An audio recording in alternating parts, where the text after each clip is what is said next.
3, 2, 1.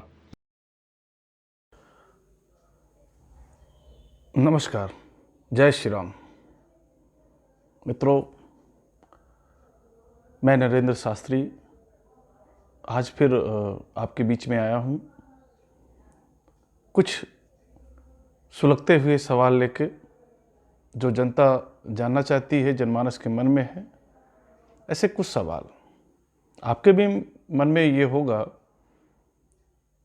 कि हमारे प्रधानमंत्री नरेंद्र मोदी जी अभी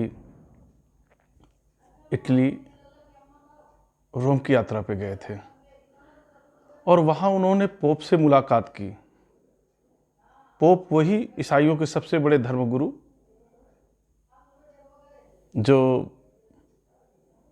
जिनको भगवान का दर्जा प्राप्त है ईसाइयों की नज़र में, कि दूत हैं वो। ऐसे पोप से मुलाकात पर बहुत सारे सवाल खड़े होते हैं कि हमारे हिंदू हृदय सम्राट प्रधानमंत्री मोदी जी, जिनको कि हिंदू जनमानस ने सर पे बिठा रखा है, कोई उन्हें अवतारी कहता है, कोई उनको राम जी का दूत कहता है, और हिंदू हृदय सम्राट का तमगा तो वो लेके ही सत्ता में आए हैं। ऐसे में सवाल पैदा होता है कि एक हिंदू हृदय वाला, हिंदुओं के हित की बात करने वाला, हिंदुओं के वोटों से जीत के आने वाला, आखिर क्या वजह है? विदेशों की यात्राएं तो बहुत सारी की उन्होंने, लेकिन ये यात्रा थोड़ा सा चर्चा में रही। अभी आपने पहले फोटोग्राफ्स देखे होंगे, आप सब ने देखे हैं कि कैसे गले मिल रहे हैं पोप के मोदी जी, और बाद में ये भी सूचना मिलती है कि उन्होंने तो निमंत्रण दे दिया कि साहब आप आइए, भारत में आइए। अब उसका दूरगामी परिणाम क्या होगा, ये आप सोच सकते हैं। वैसे भी ईसाई मिशनरियाँ जो है जमीन पे इस कदर धर्मांतरण में लगी हैं, जिसका जिक्र मैंने पहले के वीडियोस में किया है, और सरकारें मौन है, साहब कुछ नहीं हो रहा है, बिल्कुल राम राज्य चल रहा है। लेकिन ये प्रकरण आसानी से समझ में आने वाला नहीं है। दुनिया में सबसे बड़ी बिरादरी जो है वो ईसाइयों की है। कत्लेआम का पुराना इतिहास, और भारत में तो ऐसा कत्लेआम, हम बात करते ज़्यादा दूर नहीं जाते, हम बात करते हैं, शुरुआत गोवा से करते हैं। गोवा हमारे देश का एक राज्य, 16वीं शताब्दी याद करते हैं। 16वीं शताब्दी, शुरुआत तो उसकी 15वीं शताब्दी से होती है। 6 मई दिन देखिए, दिन देखिएगा, नोट कीजिएगा, दिन 6 मई 1542, जब पहली बार गोवा फ्रांसिस जेवियर उतरा था।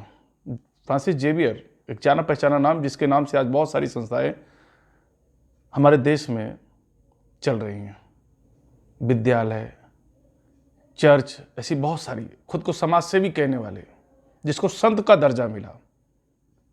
उसको लगा, पुर्तगाली, उसको लगा कि गोवा आया, उसने देखा यहाँ पे, उसको लगा धर्मांतरण आसान है। लेकिन कैसे? बलपूर्वक। मुगलों का इतिहास तो सभी इतिहासकार बता रहे हैं कि तलवार के दम पे उन्होंने किया, लेकिन ईसाइयों का इतिहास कोई नहीं बता रहा है। ये एक दुखद पहलू है। हिंदू जनमानस को पता ही नहीं ईसाइयों का क्या इतिहास रहा है। 1542 में आया, उसको लगा कि यहां तो आसान शिकार है। आसान शिकार कैसे? जो 16वीं शताब्दी में हुआ, अगर उसको याद करें हम, जिसको घटना याद है, तो आपकी रूहें कांप जाएंगी। ऐसा कत्लोगाम 1560 में गोवा एक्विजिशन के नाम से एक कोर्ट का निर्माण हुआ। कोर्ट यानी चर्च, जिसको आज कोर्ट कहते हैं, वो उस समय चर्च। उसमें कहा गया कि जो भी चर्च के आदेशों का उल्लंघन करेगा उसको सजाए मौत। गैर ईसाइयों के लिए मृत्यु का ऐसा तांडव। हिंदू जो हमेशा आज भी वही कहते हैं, सर्वे भवन्तु सुखिनः सर्वे सन्तु निरामया। उस समय भी वही शांति के गीत गा रहे थे। उनको लगा व्यापारी हैं, आए हैं चले जाएंगे। उन्होंने लालच दिया, प्रलोभन। उन्होंने अपनी मिशनरियों को जो बाहर बैठे थे उनको बताया कि साहब यहाँ के तो जो हिंदू हैं ये कैसे रहते हैं, उनका जीवन यापन, काले कलूटी मूर्तियाँ, तेल चढ़ाते हैं, फूल चढ़ाते हैं, ऐसे करते हैं। उनको ये सब आडंबर लग रहा था, लेकिन वो आसानी से छूटने वाला नहीं था। फिर तलवार के दम पे शुरू हुआ दमन हिंदुओं का। 1560 में गोवा इक्विजिशन, कहें तो ईसाइयों की अदालत शुरू हुई। गैर ईसाइयों को जहां पे सजा सुनाई जाती थी।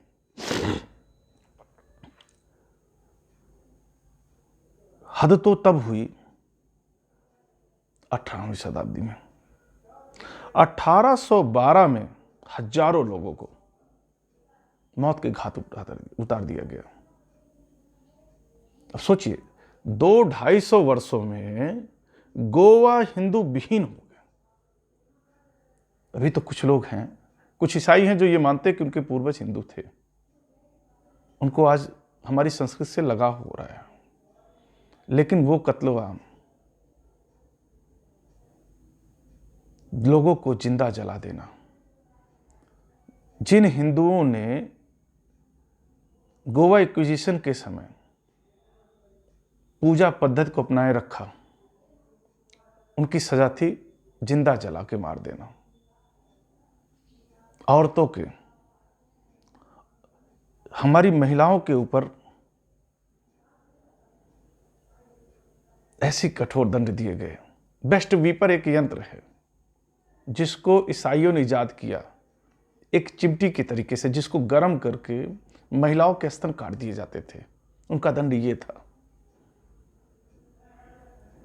विश्वास नहीं होगा कुछ लोगों को, उनको ये लग रहा होगा कि ये कहीं संगठन संघ की बातें होंगी, ये तोगड़िया टीम का व्यक्ति है तो ऐसे बोल रहा है। नहीं, आप गूगल पे सर्च कीजिए, बकायदे सर्च क्या करना है, गोवा इक्विजिशन, आपको सारी कहानी विकिपीडिया बताएगा।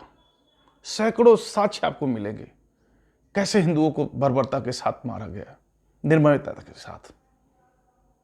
इस्लाम की बर्बरता तो लोगों को जानी पहचानी लगती है, ऐसा लगता है कि वो तो आज भी कट्टर बने हुए हैं।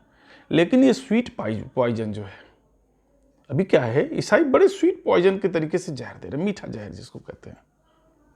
सब यीशु की शरण में आ जाओ, हालेलुया बोलो, सारे भूत प्रेत बाधाएं अंधविश्वास को बढ़ा रहे हैं।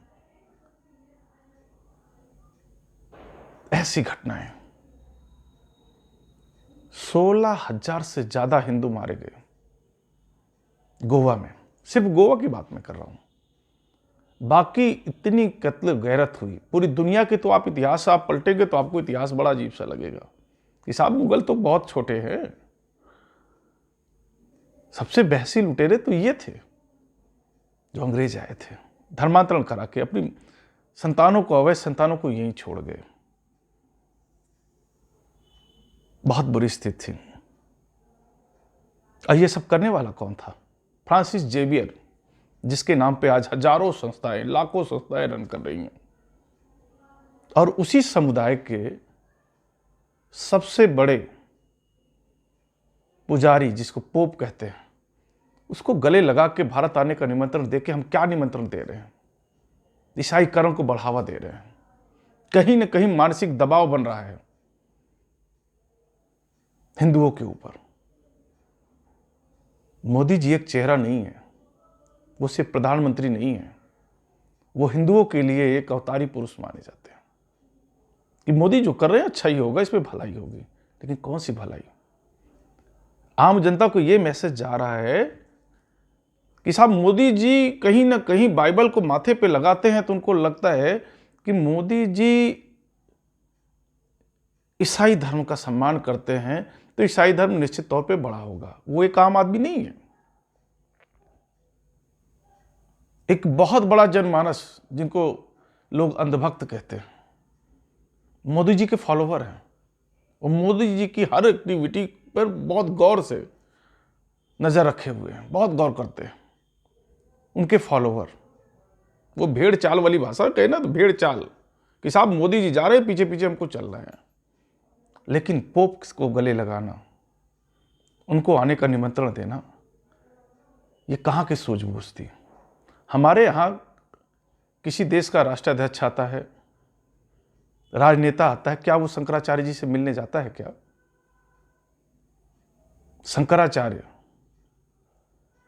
ऐसा शास्त्रों में वर्णित है, ऐसा कहा जाता है कि भगवान के बाद दूसरा रूप शंकराचार्य जी का है। शंकराचार्य जी को भगवान का दर्जा प्राप्त है। लेकिन क्या वो मिलने जाता है क्या? किसी ने प्रयास किया शंकराचार्यों से हमारे मिलने का? प्रयास किया? नहीं किया।